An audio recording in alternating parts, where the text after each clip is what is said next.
दोस्तों ये हैं वो चंद बच जाने वाले गोभी के पौधे। हमने 1 महीना पहले यहाँ पे गोभी की पनीरी तैयार की थी, तो कुछ पौधे हमारे पास यहाँ पे बच गए हैं। हमारे पास गमले नहीं थे, तो अब यहाँ से हम ये पौधा निकाल के, हमारे पास एक काफ़ी बड़ा कंटेनर है, यानी वो पुरानी वॉशिंग मशीन होती है उसका टब है, उस टब में हम इस पौधे को लगाएंगे। दोस्तों जितने भी पनीरी के ज़रिए पौधे तैयार होते हैं, अगर उन पौधों के ऊपर 2 से 3 पत्ते आ जाएं, कोशिश करें आप उन पौधों को इस स्टेज के ऊपर निकाल के दूसरी जगह पे ट्रांसप्लांट कर दें। अगर आप पौधों को उस पोट में रहने देंगे जिनमें आपने उनको ग्रो किया था, तो पौधे हार्ड हो जाएंगे, सख्त हो जाएंगे। उनका जो लाइफ सर्कल है उसी पोट में खड़े खड़े ही पूरा हो जाएगा, और उसके ऊपर जो फ्रूटिंग होगी उसका साइज़ भी छोटा होगा, और उसके ऊपर जो पत्ते आएंगे उनकी ग्रोथ भी बहुत कम होगी। तो अब यहाँ से एक पौधा हमने निकाल लिया है। इस पौधे को हम आपको दिखाते हैं किस पॉट में हमने ट्रांसप्लांट करना है।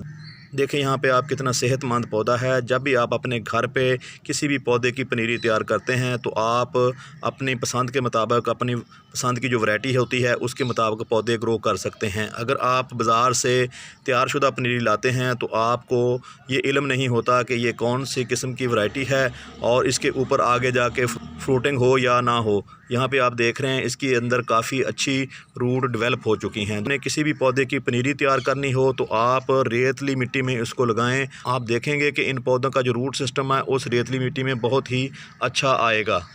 तो आप यहाँ पे देख रहे हैं इस टब में काफ़ी पौधे लगे हुए हैं। यहाँ पे 2 बैंगन के पौधे हैं, यहाँ पे कुछ आलू भी लगे हुए हैं, और यहाँ पे राजमा भी लगा हुआ है। तो हमारे पास जगह नहीं थी, तो हमने फिर इस पौधे को भी मुनासिब समझा कि यहाँ पे ही लगा दें। अगर ये पौधा वहीं खड़ा रहता तो ये पौधा ज़ाया हो जाना था, तो हमने यही बात मुनासिब समझी है कि इस पौधे को भी यहाँ कहीं ना कहीं सेट कर दें। तो ये दोस्तों यहाँ पे हमने जगह बना ली है, तो इस तरह करके आप इस पौधे को इजीली सेट कर सकते हैं। इस कंटेनर के अंदर काफ़ी खाद मौजूद है।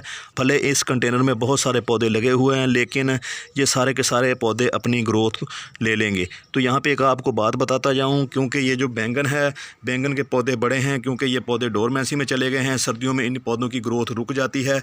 तो यहाँ पर जो आलू है अब इसकी ग्रोथ होनी है, और इसके साथ साथ ये जो हमने गोभी का पौधा लगाया है, ये दोनों पौधों की ग्रोथ होगी। बाकी पौधों की ग्रोथ रुक जाएगी, क्योंकि यहाँ पे राजमा लगा हुआ है। राजमा की भी ग्रोथ जो है ना सर्दियों में रुक जाती है। इसके साथ साथ बैंगन की भी ग्रोथ रुक जाती है।